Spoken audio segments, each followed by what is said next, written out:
something you've never heard that will blow your mind.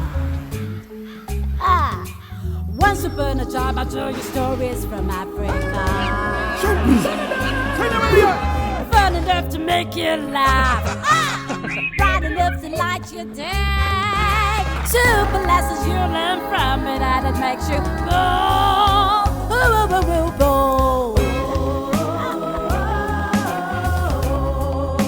I am Grandma Wura. I am Grandma Wura.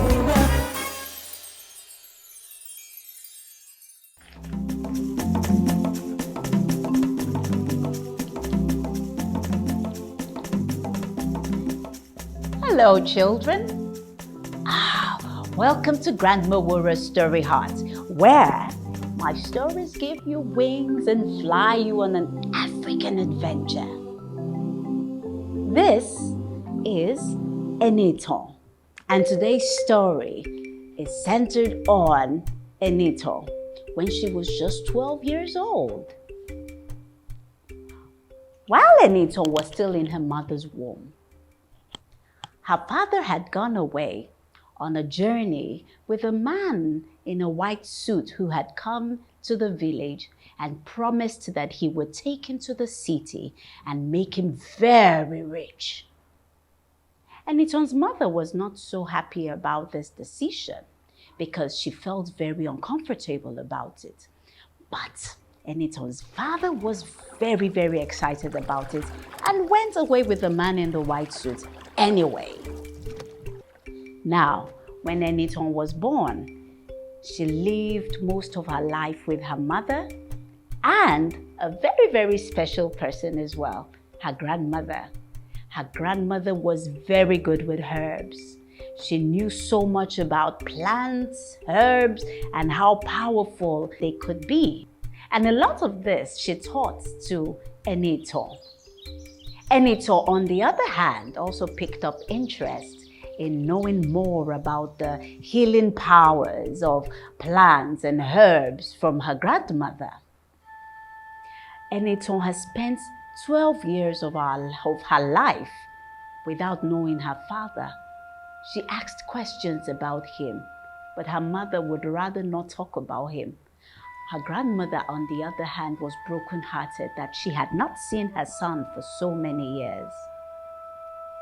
They wondered what had happened to him. Did he die? Did he become famous? Did he become rich and forgot all about them? All these questions were unanswered. Anyway, there came a particular time in the village where there was a festival, and it was the celebration of the Osun festival, one of the festivals that I often celebrated in Nigeria. And during this festival, Enitan had been warned by her mother not to go out to swim with her friends in the river because Enitan loved to swim so much. She loved the water. But her mother had warned her because during the festival, a lot of visitors came from outside the village. There were strangers all around.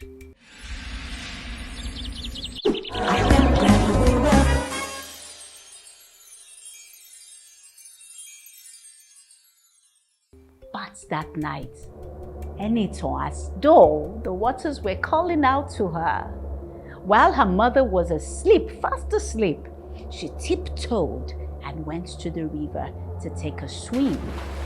While she was swimming that night and having a wonderful time, enjoying the coolness of the water upon her skin and her face, there was a strong grip on her shoulder, and then another one, and then another one, over her mouth. And before Anito could say a word, she was being taken far, far out of the village into another village that she knew nothing about. She was thrown into the dungeon. It soon became obvious to her that she had been captured as a slave. Oh, she was devastated. While in the dungeon, there was another man that laid close to her, coughing all the while. He looked so sickly, covered in white beards and all of that.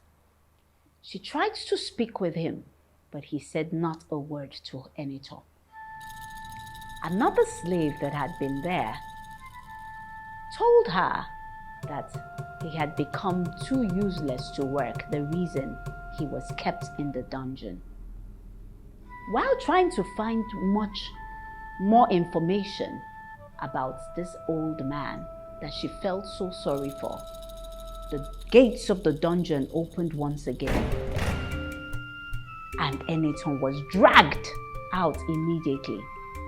She was taken to the palace where she would be made to work for the king as a servant. And while the king examined one slave and another and another and another one that day, she noticed something very peculiar about his eyes.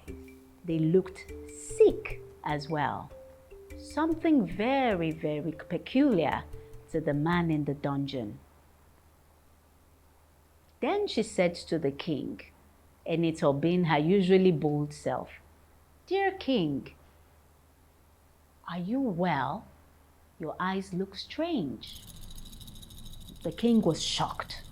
Immediately, he asked everyone to leave the palace, leaving only Enitan in his presence. Then he asked her, "Little one, what do you know about my eyes?" And she said, "My apologies, great king, but I do have some knowledge about herbs and plants and the healing powers that they have. You look sick. The herbs that would help in healing you are in my village, where my grandmother, who is very good with herbs, resides." She told the king that it would be her utmost pleasure if she could go back to her village where the special herbs and plants were, in order to be prepared for the king's healing. She also asked in addition that the old man in the dungeon be allowed to go with her, as he seemed more closer to death than the king was. After the king thought about this for a while, he decided that he would let her go. But he sent some of his servants along with her, just in case she ran away. When Enitan got to the village, by this time, her mother, her grandmother had been searching the entire village for her. They were in tears. Their hearts were broken. When suddenly they noticed Enitan from afar off, her mother ran as fast as her legs could carry her and threw herself on Enitan, grabbed her so close to her chest. "Enitan, Enitan, where have you been? We have been in search of you." When she looked down at the man who was also being bedridden, noticed that he looked familiar, and all of a sudden she screamed. Anito wondered why her mother screamed so loud. By this time, her grandmother, who had also been running behind her mother, hugged Anito as well, and then looked at the man that was bedridden. She also screamed. Anito looked at both women as they began to cry.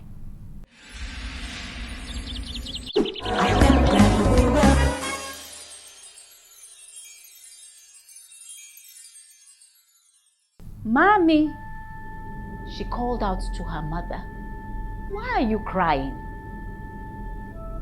And her mother looked at her and said, "Anito, where did you find your father?" Anito was shocked. She looked at the sickly old man once again and said, and asked, "Is this my father?" Her mother nodded in response. Quickly,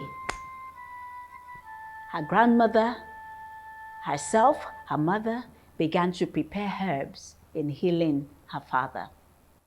Enitan's father had been lured away by the man in the white suit into slavery. The reason he was never again found until that day. These same herbs they took over to the king, which was used for the king, and within days, the king was healed. After the healing of the king asked Anito, "What would you have me give you in return for this great thing that you have done?" And then Enitan said, "If it pleases the king, I would like to return to be with my father, my mother, and my grandmother, and live happily with them ever after." This request the king granted Anito, and in earnest, Anito and her family lived happily ever after. The end. I hope you learned a thing or two from today's story. Not to worry, there will be one more story for another day. Until we come your way again on the Grandma Wura's Story Hut, this is Grandma Wura saying bye-bye. On the Grandma Wura's Story Hut, we learned that we should follow the instructions of our parents, guardians, and those who are in charge of taking care of us. We also learned that it is good to have a heart that seeks to help and do others good and not evil. Like Enitan, we must learn as much as we possibly can whenever we have the opportunity to do so.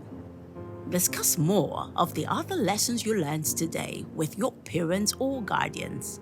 You can reach me at Grandma Wura on Facebook and Instagram with the supervision of an adult.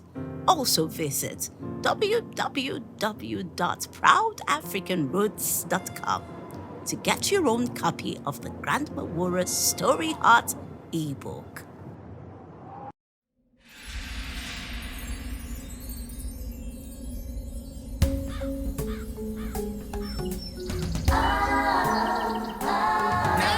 Tell you something you've never heard that will blow your mind.